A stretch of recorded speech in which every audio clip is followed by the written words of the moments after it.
Boa tarde a todos, seja muito bem-vindo ao Independência Química Podcast. Hoje aqui convidados especiais, Pedro Gonçalves, psicólogo, especialista em independência química. Estamos com o Isaac aqui também, que é o nosso mídia, que faz toda a questão da mídia dentro desse cronograma que nós temos, né, falando sobre a dependência, quebrando esse tabu, né, da dependência química. E estamos aqui também com o Bruno Eloise, facilitador em constelação familiar, que vai estar hoje aí trazendo para nós toda essa dinâmica dentro desse processo terapêutico para trabalhar dependência química e para trabalhar questões emocionais também, né, Bruno Eloise? Muito obrigada pelo convite e a oportunidade de falar sobre o assunto. Eu me formei em constelação familiar na Ápice Desenvolvimento Humano, sou federada da FENAPAD, terapeuta em dependência química, e vamos apresentar um pouquinho nosso trabalho. Legal. Pedro Gonçalves. Que bacana, que legal. Estou muito feliz de poder estar aqui hoje com vocês, pessoal de casa. Hoje, com certeza, nós vamos agregar bastante conhecimento, nós vamos trazer informações extremamente importantes para você que é familiar, para você que está com problema com o uso de álcool e outras drogas, e para você que é profissional também, que está aí no segmento da dependência química. Pode ter certeza, a nossa intenção aqui hoje é contribuir informações, trazer e agregar cada vez mais ferramentas, novas técnicas e habilidades para que você tenha cada vez mais o melhor manejo para identificar essas situações da dependência química, ofertar tratamento e a gente conseguir o nosso objetivo principal, que é a paralisação do uso de drogas. A nossa intenção com esse podcast Independência Química, tem simplesmente uma intenção: levar informações para a população, e a população é beneficiada no contexto da prevenção. A prevenção é uma arma muito poderosa contra a dependência química e nós estamos aqui para contribuir com vocês. Não é isso, Isaac? Muito boa tarde. Boa tarde, pessoal. Obrigado aí pelo convite. E eu tô, assim, lisonjeado de estar aqui com vocês. Desde quando eu comecei, assim, a trabalhar mais especificamente, assim, com a dependência química, fazendo todo o marketing, criando conteúdos, eu vejo, assim, a importância desse trabalho, o quanto que muda a vida, né? Porque, meu Deus, é uma coisa, assim, que só quem tá ali vendo mesmo, né, no dia a dia, sabe, vai ver o quanto é surreal isso. E eu fico... Mas um prazer estar aqui com vocês, falando sobre isso. Vou tentar aí. Bruno Eloise, uma dinâmica tão complicada, uma problemática tão complicada, que é a problemática da dependência química. Muitas das vezes as famílias, ela quer ter uma solução, e eu vejo assim muita desesperança dentro desse tratamento da dependência química, e a gente está sempre tentando buscar dinâmicas e buscar situações que vão agregar dentro desse processo da dependência química. Quando se fala na constelação familiar, teria como você explicar para a gente o que é constelação familiar? Sim, a constelação familiar, hoje, ela é vista como uma pseudociência. A pseudociência, ela é tida como uma falsa ciência. Do porquê? Existe um preconceito muito grande por conta de maus profissionais que fizeram muita coisa errada nas sessões, e aí a gente não pode mais falar que seria uma psicoterapia. Hoje seria uma terapia integrativa, mas está conhecida nesse momento como uma pseudociência por conta desses tabus a serem quebrados, e inventaram muita coisa, né? O criador dessa técnica, ele era um alemão, o Bert Hellinger, e começaram a inventar que ele era nazista, trouxeram algo muito pesado para a constelação, interligaram isso à constelação familiar, como se ele fosse um pré-locutor do que é necessário ser perdoado coisas horríveis. E não é essa a intenção da constelação. A constelação familiar, ele criou ela de uma forma holística. Ele começou a observar comportamentos repetitivos por questões geracionais. E a partir disso, ele observou que existiam 3 leis, né? Igual a lei da gravidade, que se a gente soltar isso aqui vai cair, certo? Exato. Certo. E ele observou que existiam 3 leis familiares para que houvesse uma forma completa de ser feliz. Exato. Que são a ordem do pertencimento, a ordem do equilíbrio e a ordem da hierarquia. A lei do pertencimento, todos podem e precisam pertencer. Mas na minha família teve um cara que ele era assassino. Mas ele faz parte do seu sistema familiar. Mas a gente não vai trazer o perdão e uma... Como que eu poderia explicar? Uma rendição àquela pessoa. Exato. A gente vai trazer uma autoconsciência e admitir que aquela pessoa faz parte, mesmo que ela tenha feito algo tão horroroso, né? E depois a gente tem a lei da hierarquia, né? Na lei da hierarquia, a gente entende hoje, vou dar um exemplo, um médico que fez 1000 cirurgias. Sim. A gente entende que ele é um bom médico. Sim, experiente. Experiente. E um médico que fez 2, qual você escolheria? Geralmente a gente vai no mais experiente, né? A gente vai naquela pessoa que já tem a prática, numa questão de lógica. E aí, na hierarquia, a gente admite isso. Que o mais velho, o mais experiente, ele tem uma posição maior na hierarquia do sistema familiar. Exato. Depois a gente tem a ordem do equilíbrio. Quando a gente fala da ordem do equilíbrio, a lei do equilíbrio do relacionamento familiar, o filho nunca consegue retribuir o pai e a mãe pela vida. Então, a gente vai estar sempre num saldo devedor com os nossos pais. E em relação aos relacionamentos, aí a gente consegue, né? No relacionamento de casal, precisa haver uma troca igual, de que os dois são equivalentes, que não é que um está à frente e o outro está atrás. Existe uma troca de igualdade, né, nas relações humanas. E depois a gente tem falei do pertencimento, hierarquia e a do equilíbrio. E aí as nossas relações com os amigos, né? Exato. E o Fernando, né, a gente conversa muito sobre isso, né, o perigo da ajuda. Porque quando a gente faz a gente faz muita coisa por alguém, aquela pessoa não consegue retribuir. Ela não consegue ter equilíbrio de troca. E aí, nesse momento, ela se afasta. Ela pega uma raiva de você, que ela não sabe de onde vem, e o caminho que ela tem para não ter que recompensar o outro pelo tanto de ajuda que teve é se afastar e ficar com raiva de você. A gente sabemos que no campo da dependência química, famílias, não fora da dependência química, famílias têm problema de relacionamentos, problema entre pai e mãe, e no campo da dependência química não é diferente. Mas quando surge a dependência química, todo mundo vai olhar para aquele indivíduo. E como que você acha que a constelação familiar ela pode ser útil para ajudar nesse sistema familiar que talvez o problema nesse sistema já existia antes da dependência química, mas quando vem a dependência química, todo mundo começa a direcionar o problema para aquele indivíduo. Como que você vê que a constelação familiar ela pode auxiliar nessa área da dependência química para olhar para o contexto familiar como um todo e não olhar só para aquele indivíduo que tem a problemática da dependência química? Certo. Quando a gente eu tô lá no centro terapêutico, né, e eu começo a conversar, esses dias fluiu assim. Eu estava conversando com o interno e aí surgiu o assunto e a gente iniciou uma constelação familiar ali.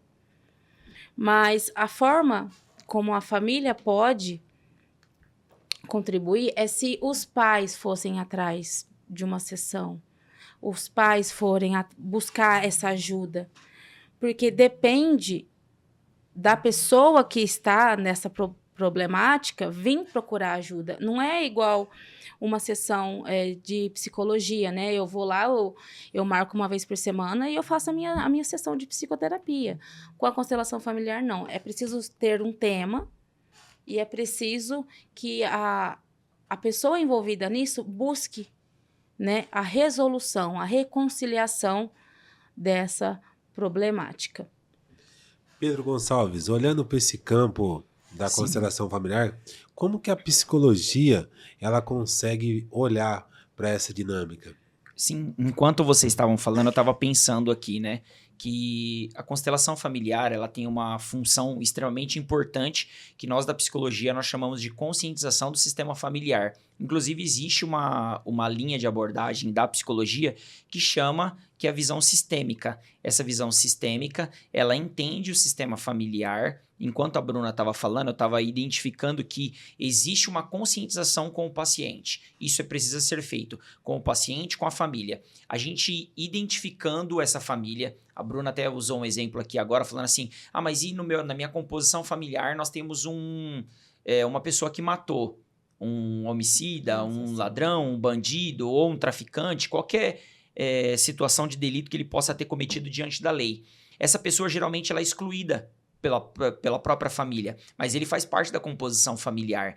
Ele fazendo parte da composição familiar, nós precisamos fazer a conscientização do paciente, dessa família, que esse sistema ele está danificado antes dessa pessoa cometer esse crime. Porque o sistema familiar, ele já está danificado antes da pessoa usar drogas. A pessoa só usa droga por N motivos. Um dos motivos tem também alguma complicação na família. Tem a predisposição, tem influência de amigos, acesso fácil à droga, enfim, um monte de situações que pode levar pessoas à droga, mas desses problemas está ligado à conexão familiar.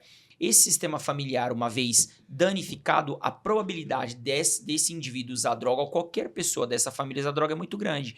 Então, quando ele chega na clínica, nós não o culpamos já inicialmente, a culpa é sua. E também não jogamos a culpa para a família, a culpa é da família por você ter usado droga. Nós fazemos a conscientização da problemática do sistema familiar. Quando identificado, nós tratamos isso sem culpabilizar ninguém, porque a culpa não é do João, do José ou de terceiros. A culpa é de um complexo desafiador que é esse olhar sistêmico da dependência química. Muito bom. Sim, porque assim, o que nós vemos muito no centro terapêutico, você que não segue ainda nosso canal, segue lá, Centro Terapêutico Luiz Caetano, que vai trazer muita informação, o FENAPAD também está para trazer para os profissionais da área. E o que nós vemos muito no centro terapêutico são pessoas repetindo o mesmo padrão do pai. Como que é olhado para isso no campo da dependência química?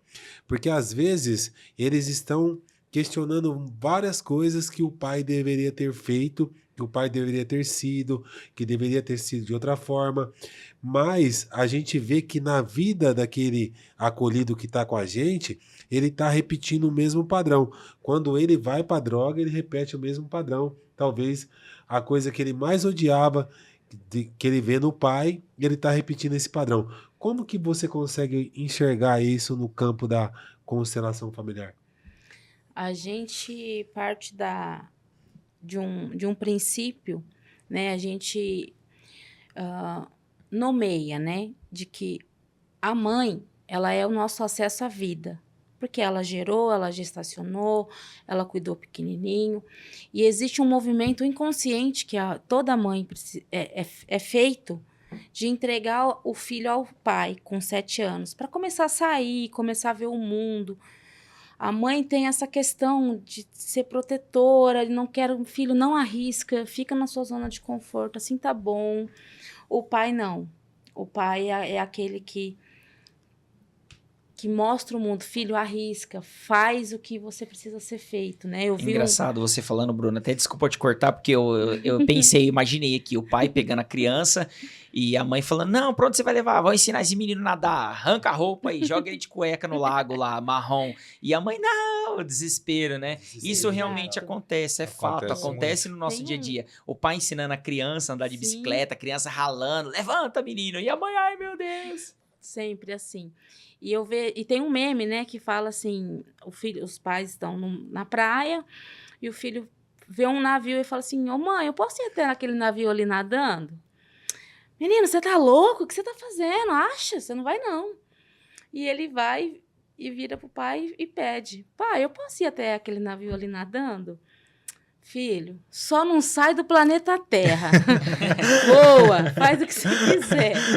Então, o que falta dessa parte, essa falta que a pessoa busca na droga é o amor desse pai. Bruna, como que a pessoa vai buscar o amor de um pai na droga? Porque da mesma forma que o pai, ele ele traz essa expansão de mundo, vai, filho, Empurra voa, para fora do ninho, né? arrisca, mas ele também traz limite. Exato.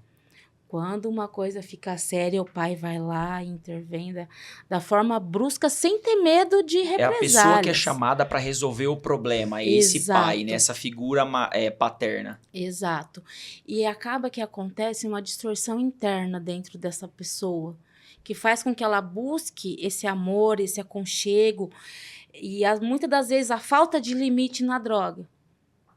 Porque ela não tem, porque uma pessoa que tem um pai ativo, né, um pai saudável, né, que tem uma paternidade saudável, ele vai impor limites. Se ele vê um filho usando a droga, ele vai intervir, né? Ele vai buscar ferramentas. E é o que a gente vê hoje, 90%, né, dos usuários, a gente pode dizer que é um problema, tem uma profunda mágoa, um ódio com o pai. E a gente consegue, com a constelação, ressignificar isso, né? Fazer com que ele olhe diferente para isso, né? E uma das coisas que trouxe, né, um preconceito em relação ao pai foi de sessões más conduzidas, onde a pessoa cita, né, ter que se ajoelhar, né, para um abusador, para alguma pessoa que cometeu algum tipo de violência. E não é esse o movimento da constelação. A gente agradece o que veio de bom daquilo, né? O que eu posso agradecer pelo meu pai? A vida que pôde chegar a mim. Foi através da relação dele com a minha mãe que eu estou aqui hoje. E ele não me deve mais nada, né? Mas aí isso é um caminho de ser adulto. Isso não é para qualquer um. Isso é para quem quer reconciliação. Isso é para quem não é para quem está com um trauma vívido ainda, para quem está sofrendo, para quem está no olho do furacão. É para quem já esperou a tempestade passar e quer olhar de outra maneira para isso, com um olhar de reconciliação e só dar um lembrando lugar. também, né, Bruna, o pessoal de casa, que a constelação ela só é mais uma abordagem. Ela não anula nenhuma outra abordagem, ela só vem para tentar agregar dentro do processo terapêutico, dentro dessa dinâmica aí de trabalhar as questões emocionais, né, Pedro? Porque assim, eu vejo assim, Pedro, quando nós olhamos para o dependente químico, eu também que já fui um dependente químico e estou 10 anos e 6 meses de sobriedade, eu vejo assim, eu vejo que quando eu cheguei na instituição, eu cheguei sem amor. Eu cheguei, assim, a droga ela tirou de mim vários sentimentos, Pedro.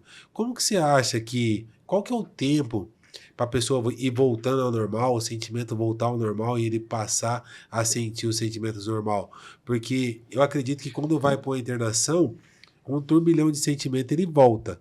Mas como que é ao longo do tempo para saber lidar com esse sentimento?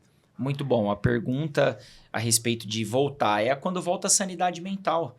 Alguns pacientes, depende, cada caso é um caso, mas quando o paciente ele já passou por um programa de recuperação e ele está fazendo a desintoxicação, em menos de uma semana ele já começa realmente a voltar novamente a ter contato com essas emoções. O dependente químico no uso de substância psicoativa, ele fica frio, ele fica calculista, ele não quer ter acesso às conexões emocionais. Então ele vive em função da droga e ele só quer a droga porque a droga libera realmente, né, uma sensação de prazer. Então por que eu vou ter contato com a minha família? Por que eu vou trabalhar? Por que eu vou querer mergulhar nisso, sendo que a droga me sustenta? Me sustenta inicialmente enquanto eu estou em uso e sob efeito, que aí eu viro um robô. É realmente um zumbi. Depois que ele para de usar droga, ele chega na comunidade terapêutica ou na clínica de reabilitação e ele tem acesso à desintoxicação e ele fica em abstinência, ele vai ter contato também com a realidade. E nessa de colocar os pés no chão, ele começa a voltar a ter amor, sentimentos de querer trabalhar, de querer evoluir, de ser humano. Os sentimentos começam a voltar, né? Esse brainstorm, na verdade, ele tem uma descarga de sentimentos e ele começa a ter contato com a realidade. Por que o dependente químico ele retorna ao uso de drogas? Porque essa realidade, na verdade, ela é muito dura. para alguns, que colocar a mão na consciência e ver quais foram as escolhas que essa pessoa teve, ele vai querer de alguma forma novamente voltar ao uso de drogas para entorpecer a mente, simplesmente para fugir, que é a fuga da realidade, para fugir de uma realidade que é dolorida, que é sofrida. Então, muitos dos dependentes químicos, infelizmente, recorrem ao uso de drogas para aliviar um sofrimento psíquico causado lá atrás por uma família totalmente desconexa, entende? Então, essa relação familiar precisa ser entendida por nós. Para você que é profissional que está nos assistindo agora, entenda uma coisa, independente da proposta filosófica, da terapia, da constelação familiar, da inteligência emocional ou qualquer outra ferramenta, nós precisamos quebrar esses modelos arcaicos de tratamento existentes na atualidade, porque nós não aceitamos as novas propostas por falta de informação. A ignorância ronda, infelizmente, ainda as nossas instituições. As nossas instituições de tratamento para dependência química fecham as portas para novidades como a ecoterapia, como a inteligência emocional, a constelação familiar, a psicoterapia individual e tantas outras técnicas que aí têm ofertado resultado satisfatório, mas nós fechamos a nossa mente porque nós acreditamos em uma proposta filosófica. E, na verdade, o centro terapêutico hoje ele vem quebrando um paradigma, né? Que é colocar todas essas dinâmicas envolvidas no tratamento para quê? Lembrando, se tiver evidência científica, glória a Deus, que vai ser muito bom para nós. Mas se está dando resultado, um tratamento, um método está dando resultado e a gente fechar a nossa mente, não querer conhecer, aprender, estudar, a gente vai ficar realmente naquele arroz e feijão e os tratamentos acontecendo, as pessoas recaindo e nós não nos incomodamos. Fica na zona de conforto, né? Sem se preocupar Nós em precisamos se reinventar. ter esse desconforto de querer pensar o que eu estou ofertando de recuperação, o que eu estou ofertando de tratamento, as minhas técnicas realmente estão trazendo resultado? Se a resposta não, minhas técnicas não estão trazendo, então eu preciso estar incomodado. E justamente esse programa é para isso, para que você, família que está em casa, começa a ter uma visão diferente do que seja um tratamento para dependência química. Sim. Porque Não muitas é só das os 12 vezes... passos, né? Porque muitas das vezes as famílias estão tão desinformadas, né, Pedro? Sim. Que acaba que qualquer oferta de tratamento, eles acabam buscando um caminho. E é por isso que tem a FENAPAD hoje também, que é para preparar profissionais para lidar com essa área da dependência química, porque é um campo que, se não tiver profissionalismo, a gente não vai conseguir resultado. Exatamente, pode vai falar, ficar Isaac. aquele monte de vai ir, vai voltar, vai ir, vai voltar. A família vai chegar uma hora que vai falar, nossa, voltou de novo, né? E vai falar, nunca vai ter um resultado. Isso traz uma desesperança, né, para a família, para o profissional, até para o próprio paciente. O paciente ele já está ali naquela situação e ele fala, para mim não tem mais jeito. Quando ele vê as inúmeras recaídas acontecendo, ele também meio que se abandona. Tipo assim, não tô... Mas nós, enquanto profissionais agora, que está atrás das cortinas, né, nos bastidores, pensando em recuperação, nós precisamos nos incomodar com os métodos de tratamento existentes no Brasil. Isso que nós estamos fomentando aqui, inclusive agora, nesse bate-papo, é exatamente esse desconforto que eu quero que você crie. Porque se eu não me sentir desconfortável, eu tenho uma coisa errada na minha cabeça, não tá normal. Não tá normal viver. Se eu ver um dependente químico na rua e eu não fizer nada, passar do lado dele e eu não me incomodar, é que tem uma coisa errada dentro de mim. Cadê o meu senso de ser humano? Entende? Eu preciso me incomodar com os métodos, com os programas atuais, por isso que a gente bate tanto aí na porta dos políticos para tentar criar novos projetos de lei e intervenções que seja mais eficaz, e a gente também oferta aí tratamentos e recuperação, informações, a gente não vai parar. Por isso que a gente está falando hoje de constelação familiar nesse ambiente clínico de recuperação para dependência química. É como sempre fala, né? Muitas das vezes a gente, por falta de conhecimento, a gente acaba que não deixando uma proposta como essa, né, Bruna, ajudar dentro desse tratamento. Eu queria que você falasse um pouco sobre essa questão de trabalhar a dependência química, esse desafio, né, que é desafiador, né? Trabalhar a dependência química agregado com a metodologia que vem quebrando paradigmas, né, na parte da inteligência emocional, na parte de trabalhar a depressão, trabalhar qualquer tipo de situação. E como que é trabalhar a dependência química com a constelação familiar? É realmente quebrar paradigma? Muito. Eu gostaria de dar um grande exemplo, né, que a gente teve lá esses dias. Foi uma constelação linda, né? Esse acolhido que a gente estava conversando, quando a gente viu, a gente já estava praticando uma sessão. Ele foi órfão de pai, de mãe, a mãe trabalhava na área aí, né, da prostituição. Ele foi para adoção, a família que adotou ele, a mãe hoje está no exterior e o pai o renegou, né? Não quis saber, não quer. E eu perguntei para ele, né, como que ele se sentia em relação a isso. E aí ele expôs ali num breve momento.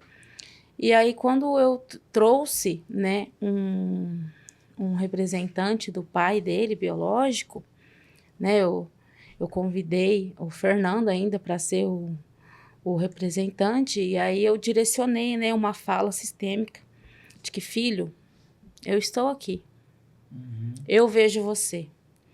Aí houve um abraço e um choro igual o do José do Egito, quando ele reencontra os irmãos, aquele choro que a clínica toda ouviu. Ele soltou aquele grito de dor, porque é uma dor ser abandonado, ser renegado, é uma dor muito profunda. E não dava nem para perceber que aquilo estava dentro dele, E porque ele mascarava do lado muito de bem. fora a pessoa estava normal, Super então não bem. dava para perceber que aquela dor estava dentro dele. E eu representando o pai dele na hora ali, o primeiro movimento que veio na minha cabeça eu fiz, que era de abraçar. É uma E quando- intuição, né? É. A constelação te traz uma intuição. Na hora, você não consegue... Se controlar. Você não consegue manipular, você é tomado por uma Entendi. força, né? O campo, né, daquele sistema familiar, ele traz essa informação. E quando representantes com a mentalidade de que isso aqui não é meu, eu estou aqui para contribuir, ele é tomado por uma intuição de ou sentar, ou levantar, deitar, abraçar, se afastar, não quero ficar aqui. É simplesmente tomado. Pode E continuar. como foi Fernando. forte aquilo lá, porque foi um grito que, sim, se você olhasse pro acolhido, ele dentro do tratamento, estava aparentando que estava tudo resolvido, estava normal, mas tinha aquela dor dentro que pouco sabia.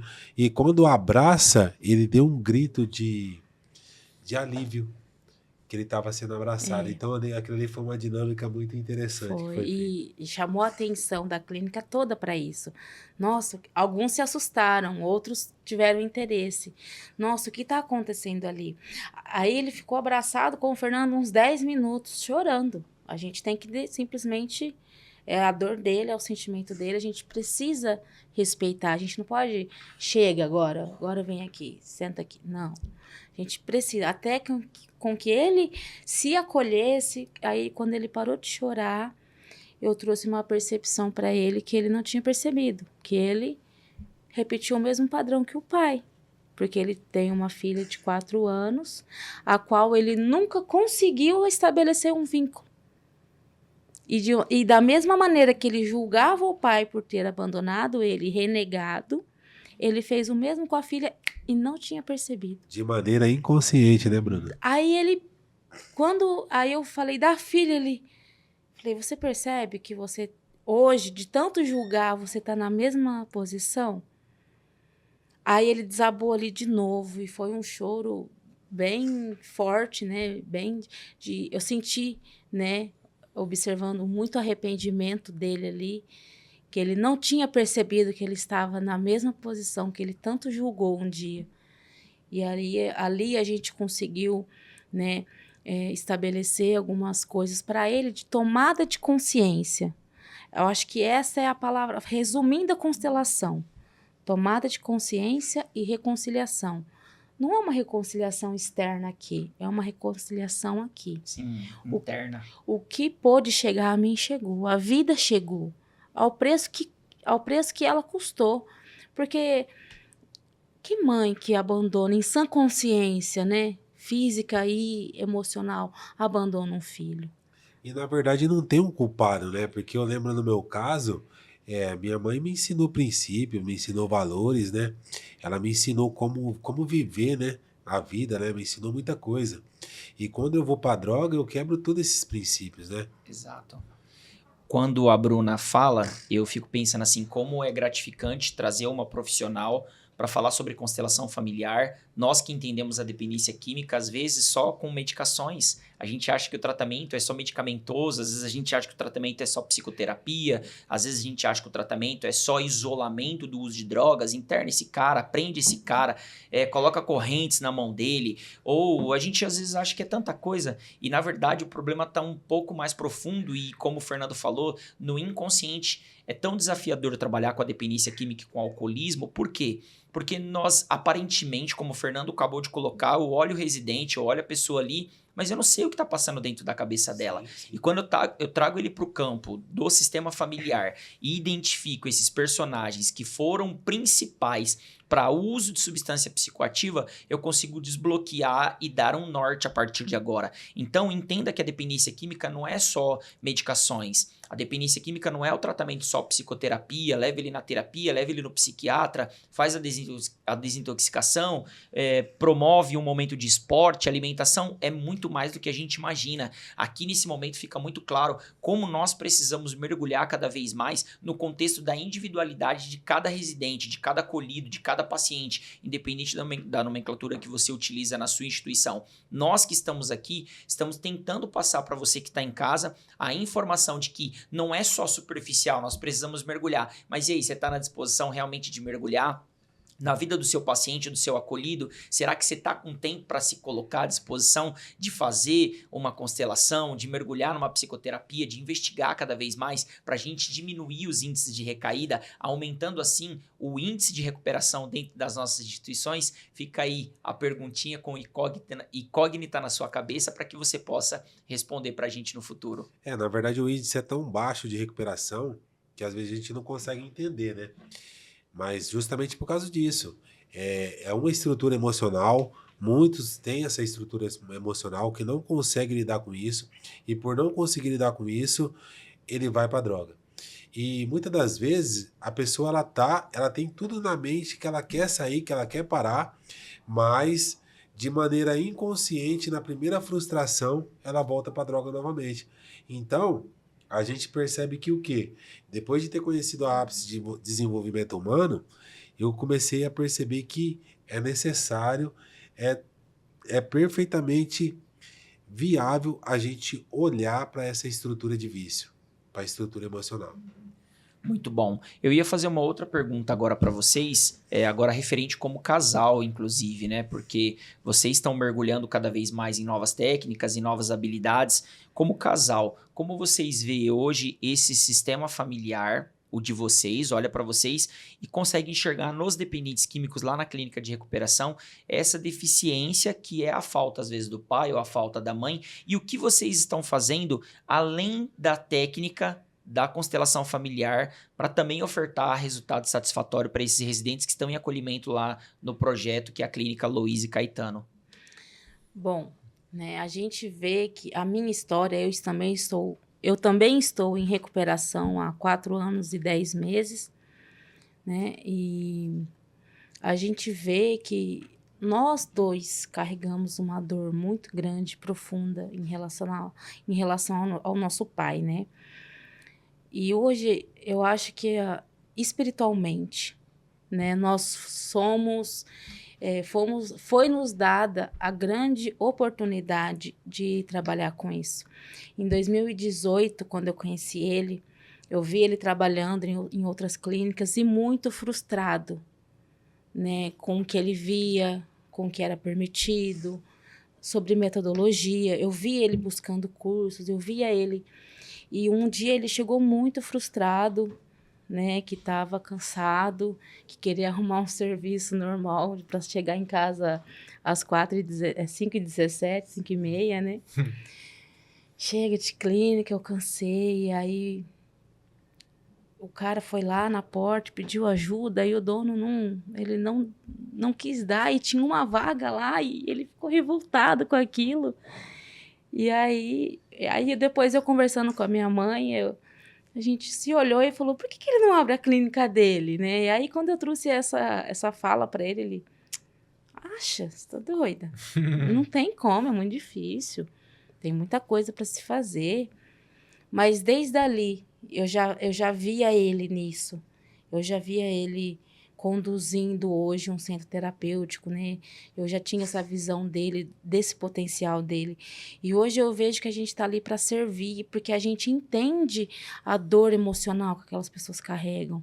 Alguns estão mais abertos, outros não, mas a gente tem essa visão de fora, né? De que é possível se recuperar, é possível, né, usando as ferramentas que foram possíveis, que eles quiserem, porque também ninguém é obrigado a nada, ninguém aceita de uma maneira forçada um tratamento humanizado. Na verdade, se nós fosse falar aqui a história do centro terapêutico aqui, a gente teria que ter Alguns alguns dias. podcasts para contar, né?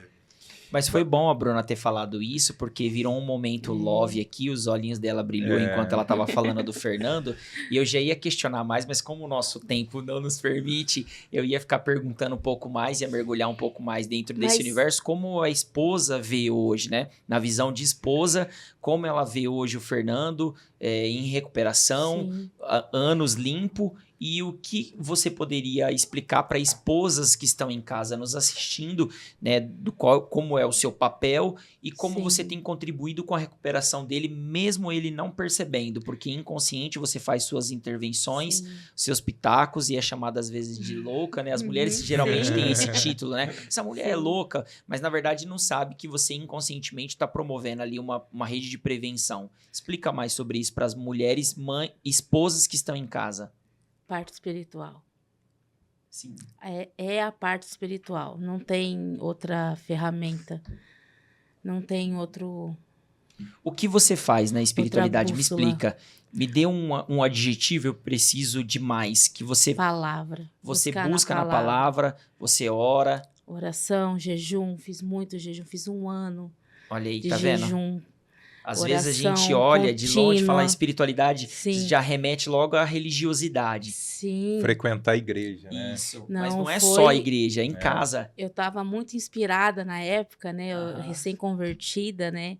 Eu tenho uma história também, eu vim de outra religião. E eu comecei a escrever versículos dentro da minha casa inteira, atrás da porta do meu quarto, era só orações para ele, para que Deus preparasse ele, abrisse portas, conectasse com pessoas e preparasse, né, ele para o que estava por vir, né? Olha aí, esposas que estão em casa ouvindo esse podcast. Olha como é importante isso. E eu tive um não, né, de um local que eu ia, né, quando eu trouxe a história dele. Ele foi muito complicado o começo da nossa história, mas Deus, o Espírito Santo falava comigo. Sim. Essa luta é tua, eu tô te entregando ela na tua mão. Uhum. Então, persevere. E aí, o não veio lá da minha liderança na época. Eu me frustrei, me afastei um pouco, mas não desisti. Então, Não é porque desisti. geralmente as esposas que estão nos assistindo, é muito difícil conseguir, nesse mundo de tecnologia que nós estamos, né, com informações aí infelizmente, algumas informações que não têm embasamento nenhum, que a gente vê nas redes sociais, uma chuva de informações assim. Se você tá mal, larga. Se você não tá se sentindo bem, larga. E todo relacionamento tem problema. E se nós cairmos nessa ilusão de que hoje as informações na internet, elas vêm tipo assim, você tem que viver o seu bem-estar, você tem que viver a sua vida. Então ninguém vai conseguir se relacionar, porque todo relacionamento tem conflito, todo relacionamento tem embates. A Bruna acabou de falar aqui no começo, mas ela insistiu. Aqui que tá o grande segredo dos casamentos de sucesso, é a insistência, você perseverar. E na verdade, quando ela fala aí dela acreditar, ela acreditou mais em mim do que eu estava acreditando naquele momento. E por ela ter acreditado, eu dei esse passo, que foi um passo gigantesco. Sim. Foi um passo que foi um passo gigante, mas toda vez que eu olhava do meu lado, tinha uma mulher forte me dando força. Ela não sabe disso porque muitas das vezes eu nem falo, eu não sou de falar muito. Mas o que o Fernando tá tentando explicar Mas- aqui? Na verdade, quando ele olhava para Fortaleza, que é a esposa, ele tinha o respaldo espiritual de uma mulher que não desistia. Então ele ficava constrangido. O amor nos constrange. Esse é o verdade. amor que precisa perseverar. Mesmo ele não retribuindo, ele chegando em casa, revoltado, bravo, encontrava uma mulher calma, mansa, tudo organizado. É óbvio que não tão assim, né, Bruna? Às Não, vezes mas você teve tava uma lá vez que sim. descabelada e querendo Não, pegar ele na mas ela- porrada. Teve uma vez que sim. Ela ajudou muito e fez muito sem saber. Porque assim, ó, a história da clínica, né, do centro terapêutico, ela começa lá atrás com uma ideia dela. Uma ideia dela que ela implantou essa ideia na minha cabeça e eu passei a acreditar que eu tinha um potencial para fazer, porque eu estava tão frustrado com que... Talvez eu vou falar alguma coisa aqui que vai gerar uma polêmica nesse mundo aí. Não precisa Não. ter medo, fale mesmo, Eu sem estava tão filtros. frustrado com o campo de tratamento da dependência química que eu tinha decidido, cara, eu vou fazer todos os cursos que eu tenho que fazer, vou me preparar para isso. Só que depois que eu se preparei para isso, eu vi que o cara que está preparado para isso, ele não tem o valor devido. Então aquilo fez eu me frustrar demais. Quando se fala, vou me preparar para ser um profissional fora da curva, que vai levar essa mensagem, que vai...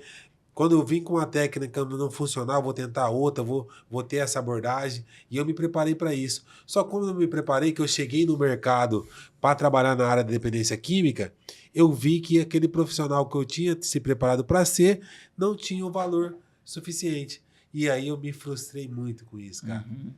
Aí vem a frustração, o desânimo, e aí pra onde eu vou, o que eu Sim. vou fazer? É que todo o conhecimento que você não tinha que ser um simples funcionário de uma clínica, você tinha que estar ali salvando as vidas. Porque eu vi que era tão raso o que era feito dentro do tratamento, que eu falei, cara, eu acho que eu tô na área errada, mas eu não tava, né? Eu precisava ter o lugar que eu poderia fazer do jeito que eu sabia, do jeito que eu Mas tinha estudado para ele fazer. sempre teve isso de querer trazer algo inovador, de trazer ferramentas que ninguém trazia. Ele carregava isso com ele e eu tinha essa admiração. Né? Às vezes eu também não ficava falando, nossa, meu amor, eu te admiro, mas eu tinha esse olhar, né, atento àquilo que ele estava carregando, porque eu vi quantas vezes ele tirar o tênis, assim, ó, um tênis caro, de R$800, ele tirar e dar pro cara, assim, ó, tá, irmão, leva esse aqui pra você. Tirar chinelo, camisa, arrancar dele, tá esse aqui pra você, meu irmão. Ah, mas por que você tá fazendo? Não, Deus mandou. Toma aqui, é pra você. Porque é fácil a gente tirar o que não serve. Ah, isso aqui não me serve mais, eu vou doar. Mas tira o bom que você tá usando e entrega aquilo pro outro. Aquilo, eu passei a ter uma admiração daquilo que ele estava fazendo, mas e vendo que ele tinha um grande interesse espiritual também, né? Ele falava para mim, eu preciso ir para a igreja. Você tem que me puxar. Eu preciso ir para a igreja, eu preciso da parte espiritual, eu preciso. Ele falava, eu vou brigar com você porque você me acordou cedo, mas depois vai ficar tudo bem, tá bom? Então, ele me preparava já. E aí eu ia lá, a gente ia para os cultos. Mas voltando naquela pergunta que você me fez sobre a outra base lá, sobre o centro terapêutico, é a parte espiritual. Sim. Fora as outras metodologias. O que a gente vê, o agir de quem consegue permanecer limpo é na parte espiritual. É a busca incessante. Quem não fraqueja na parte espiritual tem tudo e consegue ficar limpo. Eu acho que a nossa maior base hoje é a base espiritual. Começou lá atrás, eu procurei várias igrejas aqui dentro de São José do Rio Preto, quando eu comecei. Para fazer um trabalho lá, né? Trabalho lá, para levar essa mensagem, né? Essa palavra, que essa palavra um dia ela me libertou, ela me tirou de onde eu estava, né? Porque eu estava praticamente à beira da morte, né? Já 60 dias na rua, já 45 quilos. Estado de calamidade mesmo, né? Pela minha altura, né? 45 quilos. Então eu estava num estado bem deplorável grave, mesmo. Né? E assim, e eu acredito que eu fui um milagre, que eu sou um milagre, né? Então, quando eu cheguei aqui em São José do Rio Preto, eu busquei a ajuda de várias denominações de espiritualidade para que pudesse fazer um trabalho. E somente uma pessoa se comprometeu, que foi o Alexandre, do Ministério da Mudança de Vida, que foi uma pessoa que se envolveu no projeto, que de lá para cá foram mais de 150 pessoas batizadas dentro da instituição, e fora dela também foram algumas. Então, assim, a parte espiritual é a maior mensagem que eu creio que a gente tem para levar hoje, é a parte espiritual. A gente coloca dinâmica, constelação familiar, a gente coloca todas as dinâmicas necessárias lá dentro. Mas se não tiver a área espiritual, se a pessoa não tiver a consciência que, daquela palavra, simples palavra, conhecereis a verdade e a verdade vos libertará. Mas muitos querem acreditar na verdade que ele coloca para si. E é por isso que muitas das vezes não vem dando certo. Mas se a gente acreditar na verdade, que é a verdade da palavra, que é a palavra de Deus, é algo que vai ser libertador. Então a espiritualidade é algo mais fora da curva que a gente tem lá hoje. Fica então mais um tema para o próximo podcast da gente falar sobre espiritualidade. A gente pode até trazer um especialista na área, um pastor, um presbítero, um missionário, para a gente poder falar sobre a importância da espiritualidade no programa de recuperação como ferramenta também para a dependência química. Porque hoje nós estamos apresentando uma ferramenta que é a constelação familiar. Nos próximos a gente pode também estar falando sobre isso. Então, para você até que está em casa, que está nos assistindo, se você quiser deixar aí nos comentários, deixe seu comentário, qual é o tema que você quer que a gente fale, o que você quer ouvir um pouco mais. Fale com a gente que a gente com certeza vai estar trazendo os especialistas para a gente poder construir juntos aí um método de tratamento que seja eficaz. É porque, Pedro, a gente costuma dizer assim que a gente precisa de ter múltiplas abordagens. Exato. Dentro desse processo, né? E a gente vê o resultado, nós vemos tendo bastante resultado nessa área da dependência química justamente por conta disso. Se uma abordagem não dá certo, a outra vai dar, cara. E vai chegar um ponto que a gente tem que fazer só a pessoa tomar consciência. A pessoa tomou consciência, ela entende que a autorresponsabilidade de sair é dela e ferramentas comprovadas. O que nós temos de ferramentas comprovadas para sair da dependência química? Temos inúmeras delas. Então a gente precisa que a pessoa comece a entender que existem ferramentas comprovadas e que ela pode, através dessas ferramentas, sair desse processo de adoecimento e entrar num processo de recuperação.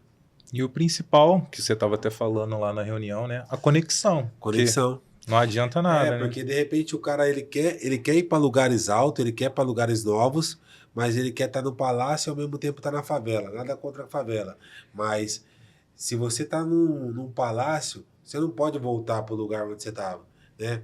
Porque eu costumo dizer, o dependente químico, a mesma mentalidade que ele chega no tratamento, não é a mentalidade que vai fazer ele parar de usar droga. Tem que mudar a mentalidade, uma metanoia, porque aí ele vai começar a ver outras oportunidades.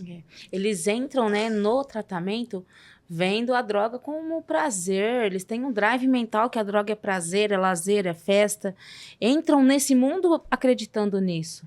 Que é bonito, né? Ah, eu fiz isso, que eu tava com aquilo. E quem se entrega pro tratamento sai olhando como a droga, como algo devastador. Isso aqui destruiu a minha vida. Eu quero a distância disso daqui.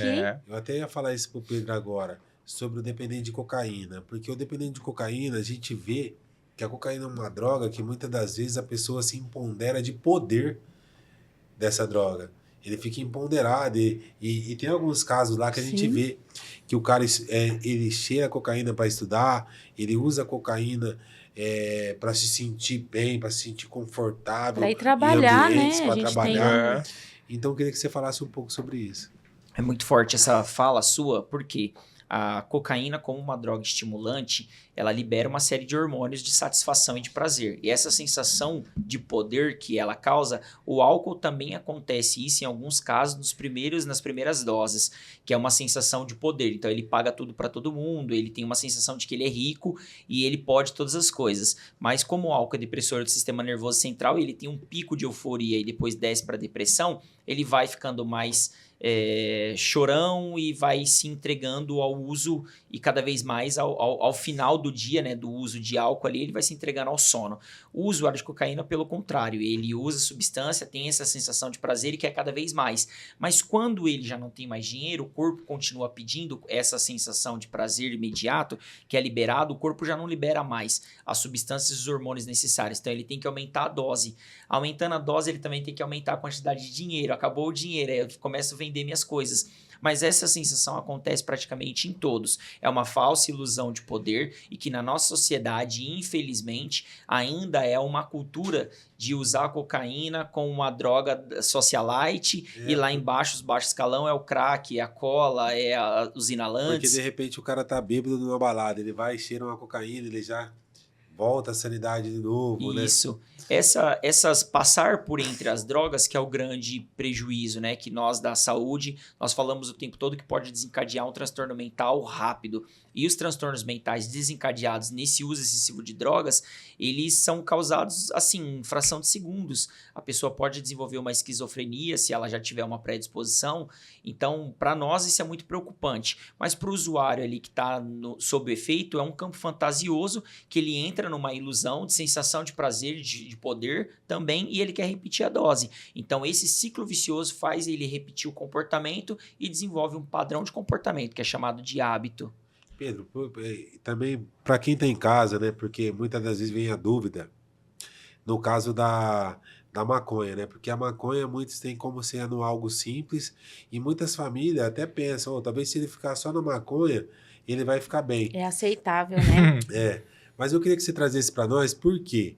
Porque para nós falar sobre a maconha, a gente tem que ter dado científico. Sim. Mas para alguém fazer a apologia da maconha aqui, ele pode vir aqui falar qualquer coisa que ele viu na internet aí que vai natural. ser Que ele vai ter um engajamento. É um matinho. Então, assim, eu queria que você falasse, porque a maioria dos casos de esquizofrenia e psicose que a gente vê dentro das clínicas de recuperação e centro terapêutico é baseado no uso de maconha. É derivado do uso de maconha. A maconha, a cannabis sativa em si, ela tem a composição dela, o THC, que hoje é o maior prejudicial dentro do contexto de clínica e transtornos mentais, saúde mental. A gente vê um número muito grande dos nossos jovens e adolescentes desenvolvendo a esquizofrenia e a psicose muito rápido, né? Por conta dessa substância que ela é poderosa. O que é, então, a esquizofrenia? É uma doença, é um transtorno mental que a pessoa tem visões distorcidas fora e para ela é real. A gente está olhando aqui, a gente não está vendo nada, mas ele está vendo alguém falando com ele. Então ele tem audições, né? São vozes que ele consegue ouvir e ele entra no campo fantasioso. Então é muito real. Ele desencadeia essas visões e audição, um áudio muito forte na cabeça dele e a esquizofrenia está instalada. E aí sem falar nas loucuras, nos outros transtornos que vêm junto, que são as patologias secundárias da esquizofrenia. Esse é muito preocupante para nós esse assunto. Por quê? Porque nós estamos falando de uma atual política que está descriminalizando o porte de maconha, para o uso de substância recreativo. E quando nós olhamos para dentro das clínicas, comunidades terapêuticas e hospitais psiquiátricos, a gente vê um número muito alto de jovens e adolescentes entrando para fazer o tratamento da esquizofrenia. Como é que a gente consegue fazer a prevenção hoje, enquanto profissionais da saúde, para os pais e até para o usuário que está em casa? Todo dependente de maconha, que nós chamamos de usuário ocasional de maconha, ele tem inúmeras respostas na ponta da língua. Sim. Ele tem rápidas respostas e ele tem uma defesa muito grande. E enquanto a gente estava falando aqui, nós falamos de algumas. Inclusive, ele fala que é natural, ele fala que dá engajamento, como o Isaac acabou de falar, porque as pessoas estão cantando, as pessoas estão falando disso. É a droga do hype, que tá no hype agora, E aí, né? quando eu olho A para esse modinha. usuário de maconha, a gente vê um possível esquizofrênico. Sim. Então, é muito complexo a gente falar sobre esse assunto. E para quem quer quebrar o tabu como nós vamos colocar nossa cara a tapa para um monte de gente falar um monte de abobrinha embaixo dos nossos vídeos. E a gente também, a única forma que eu tenho de dar uma resposta para essas pessoas é vir andar do meu lado. Vamos comigo, eu acabei de sair do presídio agora é 13 horas e 30 minutos. Faz 2 horas que eu saí do presídio, mais de 2.000 presos ali no CPP de São José do Rio Preto. E o número de esquizofrênicos lá dentro é gigantesco, porque usaram substâncias psicoativas tamanha e tão vertente, tão alta, que o camarada cometeu um crime e tá lá agora, preso, condenado a 15, 16, 20 anos, Sim. por um crime que ele não cometeria em sobriedade, insanidade mental, mas por uso de uma substância que, infelizmente, a nossa sociedade defende como algo bonzinho, tá lá perdendo a sua vida. Empresários, pais, filhos. Eu sou a prova viva, né, disso. Porque eu entrei como uma usuária recreativa, né? Fumava um só no rolê. é a minha droga de preferência. Fumava um só no rolê. Entrei em um relacionamento onde essa pessoa era usuária diária, né? Várias vezes por dia. Entrei nessa onda e fiquei 5 anos em uso da maconha. E para mim sair disso foi... Ele teve que usar muitas das ferramentas dele também. Algum costuma dizer que a maconha, ela não ajuda o cara a construir sonhos. E a cocaína ajuda a destruir, né? Então, mas se nós for fazer um tema aqui para falar de maconha, vai ser uns 2 podcasts. O que eu queria deixar é para aquele cara que gosta de fumar um fininho para descansar, é só ilusão, tá? A sua conta vai chegar também. Porque eu acabei num simples dia, eu estava fumando, eu me percebi, eu fumava cerca de 50 gramas em 2 dias. Ele trabalhava fora e eu trabalhava dentro de casa, as minhas clientes usavam, eu fazia unha na época. Mais ou menos um e eu me negocinho desse aqui afundei. em 2 dias. Me afundei de todas as formas, aonde eu não me sentia mais humana se eu não usasse. E para mim, eu perdi todo o meu senso de sociedade, de ambiente, de lugar, onde eu posso, onde eu não. Quando eu via, eu já estava fumando numa praça, na frente de um banco, saindo do mercado. Perdi totalmente o filtro, né, em relação a isso. Limitações moral, exato, né? Você exato. perde a moral e você não tá nem aí também para o que vão total. falar, porque a gente entra realmente nesse campo Pra fantasioso. dormir, fumava uma bomba, acordava, fumava outra, e depois a cada hora era mais e mais, e nunca estava satisfeito. Uma coisa que eu queria falar é, um casal, que nem o homem ou a mulher não consome droga. Mas aí, beleza, conheci uma pessoa, tal, no primeiro dia eu não sei, aí eu vou me envolvendo, quando eu ver eu tô bem envolvido, aí você começa a descobrir que ela usa droga e tal. É comum os dois começarem a usar junto, principalmente se a pessoa já tem alguma predisposição para isso? Eu queria responder essa.